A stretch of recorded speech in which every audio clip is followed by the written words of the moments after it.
You know, outside of playoff football, Tanner, I think district football is really the grittiest, most exciting football that you'll see all season, and we're expecting that right here tonight at Pass Christian High School. As the 4-2 Pirates are taking on the 5-0 Bay High Tigers. It's our WXXV game of the week for a reason. Now, Drake didn't write that line about Devin Booker for nothing now. See the shots that I took, wet like on book.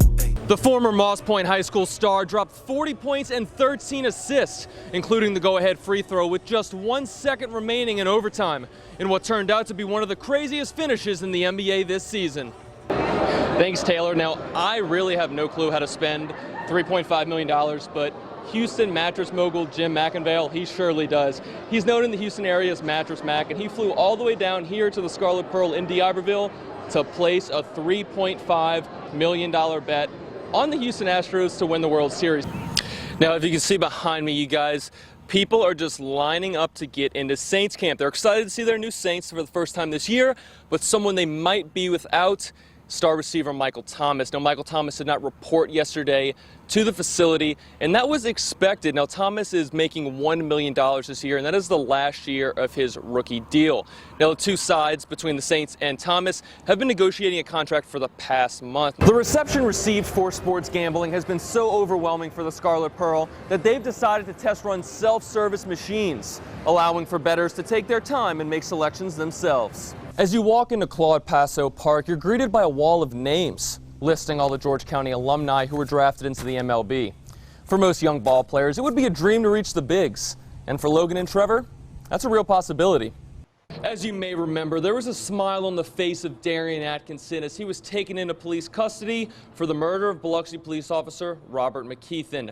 Today, he kept that same smile on his face as he entered the Harrison County courtroom for his preliminary hearing. Our News 25 Game of the Week will feature two teams coming off of big wins in Week 1. Following a 34-14 victory over Greene County last week, the Biloxi Indians will head out to Gator territory tomorrow night to face off against Gaucher. These next two plays, crazy here. First down from their own 8. Parker for the Panthers, dropping back. Wait, yep, can he get it? Kylan Willis, 70 yards down to the Eagles' 22-yard line. Next play. Parker dropping back. He's going to be looking tangled up. He's wrapped up, right? No, he's just going to go ahead and toss it. That's Javante Toney makes a guy miss. Oh, don't do it to Follow him. the blocker. He did it to him, Jeff. 7-3 Panthers lead. That's like Patrick Mahomes-esque getting wrapped up and just tossing the ball. Picayune and Gulfport secured WXXV Game of the Week honors last week, and they certainly didn't disappoint. Picayune edged out the Admirals 54-47 in one of the craziest games of the season. I took a trip out west to Picayune to talk with the running back who kept things rolling for the Maroon Tide for this week's WXXV Student Athlete of the Week. It was hyped up to be one of the biggest matchups in the entire state, and both Picayune and Gulfport made sure that we got our money's worth. It was a back-and-forth battle all night, with the Maroon Tide eventually closing things out against the Admirals 54-47. That was our first, well, I think it was our first 6A game, but we knew that it was going to be a tough battle against Gulfport. We lost to them last year, so we knew that we had to get our revenge back. At the center of Picayune's offense is senior running back Cameron Thomas, who ravaged the Gulfport defense for 346 yards and 3 touchdowns. I felt like I was in the zone, you know. I mean, green grass, you got to go, you feel me? Being a downhill runner in Picayune's old-fashioned power offense isn't an easy task. But then you look at Thomas's success on the ground this season, and all you can really say is, wow. You can't teach 4.41, 4.40 40 that he can run, but he's 155 pounds, probably soaking wet, but he gives us a great effort every week. While Thomas can be considered the lead runner in the Maroon Tide offense, he isn't the only one. Head coach Dodd Lee frequently uses different ball carriers, which can sometimes make it more difficult for a runner to get hot.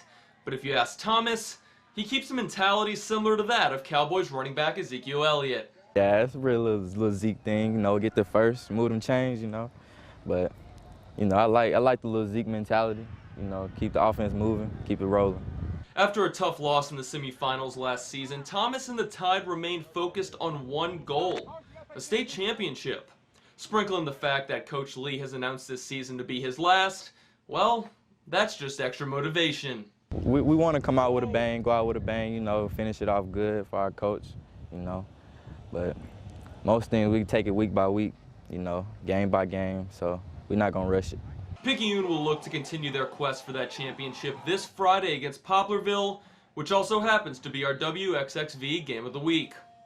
In Picayune, Andrew Scherer, News 25.